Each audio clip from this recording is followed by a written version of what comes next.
day to ride your bike to work today. Gorgeous today. I didn't, but... I walked. Well, that's halfway there. Took a few leaves in the face, too, on my way in. All right, let's talk about soccer. Big soccer match coming up. Biggest. Doesn't get any bigger, Hudson. The time has come. It's just over an hour from now. The UVic Vikes women's soccer team will take the field for the first game of the CIS National Championships. The Vikes come in as the #2 seed in Canada West and will face the Quebec champions from Sherbrooke. No luxury of a failing out period at the National Championships. You need to win game 1 to stay on the gold medal side of the bracket. Anytime you are going into a championship, you have to be sound defensively. You can leave nothing to chance. We have to make sure that we take care of the business defensively first before we can go forward. So that's going to be important, and I think we're ready to go. Well, the national tournament started this morning, and the country's top-ranked Ottawa GGs did what was expected, coming out with a 3-1 victory over Cape Breton. The Queen's Gales are the two-time defending champions. They will face Ottawa in one of the semi-final matchups thanks to a 2-0 win over Dalhousie. The winner of this game between Wilfrid Laurier and the Canada West champions from TWU will also advance to a semi-final matchup. Trinity currently leading 1-0 in the second half. And as mentioned, the Vikes and Sherbrooke. That game takes place at 7 p.m. tonight. Well, NHL Commissioner Gary Bettman says there is still a lot of work to do. Both Bettman and NHLPA executive Donald Fehr briefly talked to the media this evening. After a third straight day of talks wrapped up, neither side is willing to speak publicly about the progress being made behind closed doors. And we're planning on meeting again tomorrow, but I'm not going to discuss the negotiations or the substance of what we're talking about. I really don't think that would be helpful for the process. Why is it important to keep that quiet and the location quiet and all that? Because we have work to do, and my hope is that we can achieve the goal of getting a long-term fair agreement in place as quickly as possible so we can play hockey. Lethbridge Hurricanes hosting the Victoria Royals last night. Our boys took a 1-0 lead into the second period, and then this happened. Dan Johnson sprung loose and makes the deposit. The Royals opting to give rookie netminder Cole Volrath the nod last night. He did well, stopping 25 shots in the first 2 frames.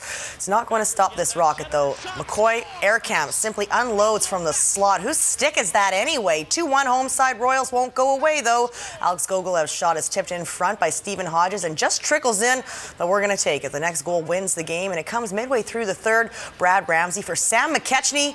He goes to the backhand. Lethbridge would add an empty netter. Royals drop their 5th straight game. 4-2 the final. Movember. Perhaps the Royals' problem is a lack of intimidating facial hair. The Victoria Grizzlies are sporting some facial foliage heading into a 2-game swing through West Kelowna and Prince George. Now, the Grizz sport a 3-point lead atop the BCHL's Island Division, but are coming off a home loss to last place Cowichan Valley. We're almost 1/3 of the way through the season, and Bill Beswick's team is undefeated when it comes to coming off a loss. November is a critical month for us. We only have 8 games. We have 13 games between now and Christmas break, 7 on the road, 6 at home. And we know what our goals and objectives are before the break. And just, stay even-keeled, stay on track, stay on pace. Not get caught up in any of it and just go with the mentality of a business trip and that you're going there for 2 points in Westside and 2 points up in PG, and that's pretty much all you can tell them. Well, Captain Zach might be all business, but several of his teammates have a party growing right under their noses. As you can see, having hockey skills does not mean you can grow a quality duster. Despite facing teenage facial hair hurdles, Grizz players are all in for the Movember movement. Oh, it's just effort. You got to put the effort in for the boys, right? It doesn't come easy. I mean, yours is doing okay. Mine's coming along though, but she'll get there. It's just kind of, not gonna lie, it sprouted over the past few nights. It really unexpected. I wouldn't style it. I'll just keep it nice and long and greasy. Some guys like to do the handlebars, but I just stick with the stash. Just a normal stash. Maybe a soul patch with it. I don't know. I like throwing in a little love at the bottom there. Just give it a little sibling, I don't really care, to be honest. I've been like this my whole life. I can never grow a mustache. I don't know when I'll be able to. Well, no team knows more about growing facial hair than the Canadian men's rugby team. Adam Kleberger's beard became an international phenomenon during the World Cup last year. This year, Sean White and Connor Braid and the boys are getting their mojo working to support the Movember movement. These pictures come to us from Wales, where the national team is preparing to face Samoa tomorrow as the November series kicks off. It's the first time since the World Cup that the entire Canadian national team has been together.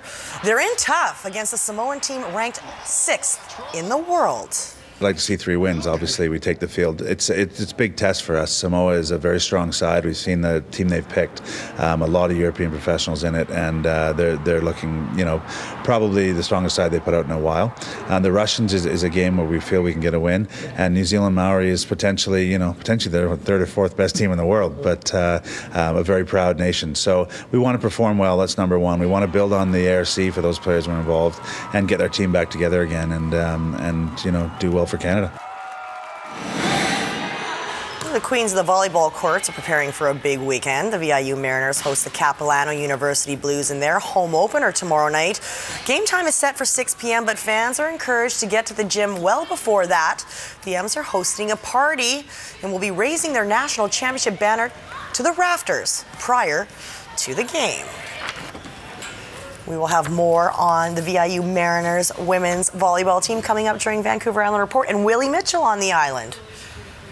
What's he up to? He's hanging out in his town of Port McNeill, doing good things, giving helmets to kids. You have to watch the story coming up. Watch for that. I thank you. You're welcome.